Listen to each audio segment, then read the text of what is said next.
tramita no Congresso Nacional um projeto de reforma da Previdência elaborado pelo governo Temer. O presidente eleito Jair Bolsonaro já se manifestou sobre o tema e há, inclusive, a possibilidade de uma reforma que não precise modificar a Constituição.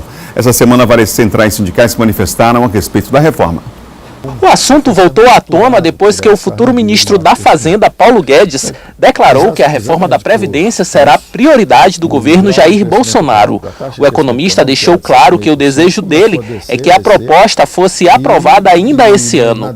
Centrais sindicais de todo o país imediatamente se manifestaram. Após o encontro em São Paulo, emitiram uma nota, destacando, entre outros pontos, que irão intensificar a luta contra a proposta da reforma da Previdência, organizar o movimento sindical e os segmentos sociais para esclarecer e alertar a sociedade sobre a proposta de fim da aposentadoria e realizar um seminário com data marcada para 12 de novembro para iniciar a organização da campanha nacional sobre a Previdência. No Maranhão, as centrais já estão se organizando para reivindicar que a proposta não seja levada para a votação. A primeira reunião que teve, ela fez um indicativo de um seminário. Nós vamos fazer um seminário agora dia 12, 12 de novembro, que é para consolidar todas as nossas ações, para colocar ações de mídia, ações de todas as ações, até chegar à ação efetiva de rua, de protesto. Nós vamos tratar isso agora em São Paulo, dia 12, e as centrais sindicais, todas elas estão fazendo as suas ações individuais, as suas reuniões, para poder fazer isso consolidado. Assim como a reforma trabalhista que foi aprovada e implementada, a reforma da Previdência também foi proposta pelo governo Temer, mas foi impedida de ser votada nesse ano devido à intervenção militar no estado do Rio de Janeiro. O fato é que a proposta não caiu no esquecimento e as centrais sindicais temem que ela possa ser ressuscitada a qualquer momento. As entidades avaliam que, se for aprovada, a reforma da Previdência significaria o fim da aposentadoria no Brasil. Nós estamos chamando, as centrais sindicais a nível nacional já têm unidade, nós temos feito movimento este ano, desde o ano passado, de forma unificada, unitária, entre as centrais sindicais e movimentos sociais, e não tem outro rumo, não tem outra saída. A saída é a unidade dos trabalhadores para a gente possa resistir a mais esse ataque proferido pelo governo Temer. Bom, aqui no estúdio eu converso agora com o advogado Jesus Najib, do Instituto de Estudos Previdenciários. Ele tem uma larga experiência na área. Prazer tê-lo aqui. Bom dia, prazer. Por favor, bom dia. Bom, o tema é um tema polêmico, já um desgaste, inclusive, dessa reforma que está lá no Congresso, uma reforma pensada pelo governo Temer, mas que dificilmente vai ser aprovada. Quer dizer, do ponto de vista político, o ano já está terminando praticamente. O senhor entende que essa reforma é importante para o país? Ou seja, uma reforma da Previdência é fundamental, até por conta do déficit que nós temos? Era urgente que a gente realmente tivesse essa alteração? Primeiramente, eu gostaria de agradecer pelo convite. É sempre um prazer levar conhecimento à população acerca de um tema tão importante como é a reforma da Previdência.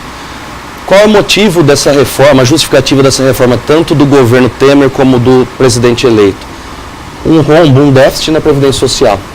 Ocorre que, desde 2015, vem sendo realizado um estudo onde a Associação Nacional dos Auditores Fiscais da Receita Federal apuraram que não existe um rombo. Sim. Na verdade, os cofres da Previdência estão superavitários, ou seja, existe dinheiro. Tanto é que existe um mecanismo chamado DRU, que é a desvinculação da Receita da União, que permite que o governo retire 30% dos cofres da Seguridade e leve para onde ele quiser.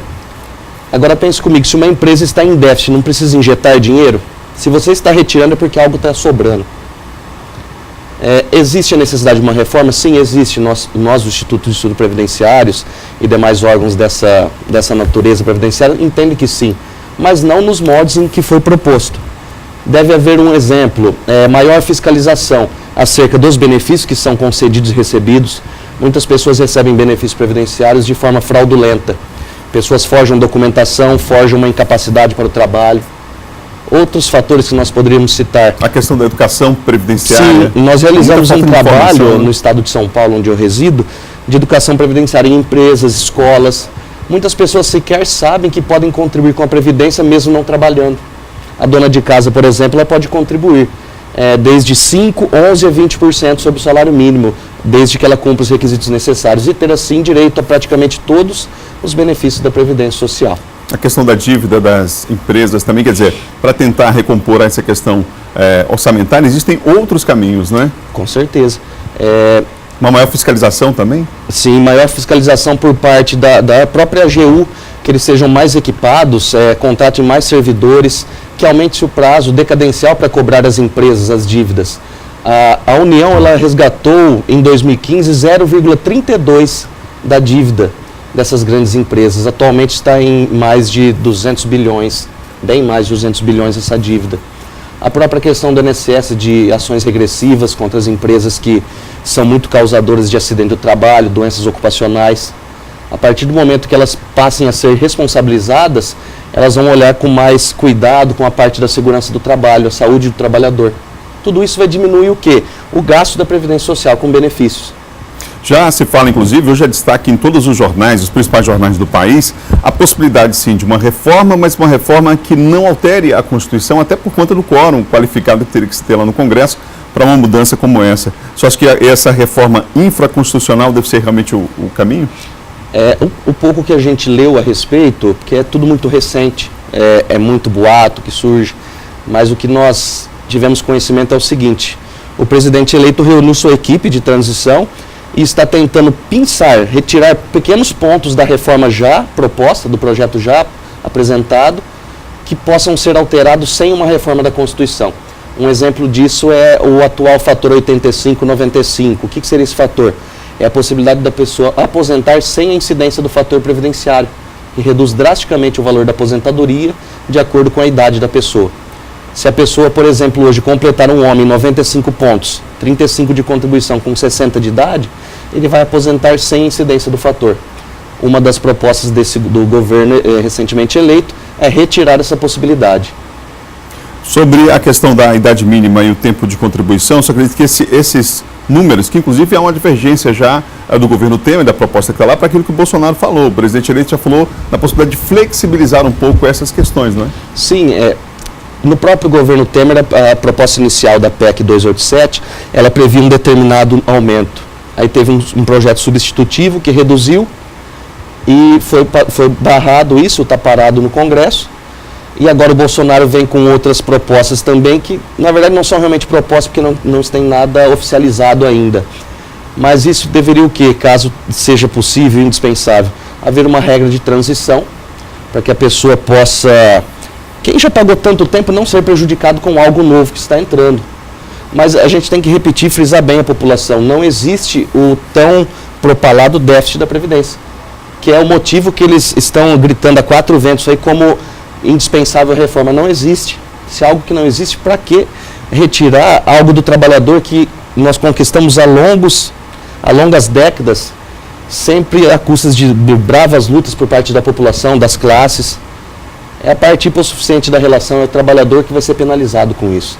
Já que o senhor tocou no assunto do impacto disso em relação ao trabalhador, já há um comentário, como o senhor falou, ainda um cenário muito incerto, né? Até porque o governo começa oficialmente a partir de janeiro, mas da extinção do Ministério do Trabalho, né? Várias entidades já se manifestaram a respeito do assunto, do prejuízo que isso traria para o país. A própria reforma trabalhista, que foi recentemente aprovada, com o objetivo do que? Falaram que ia aumentar o índice de emprego formal, e foi totalmente ao contrário.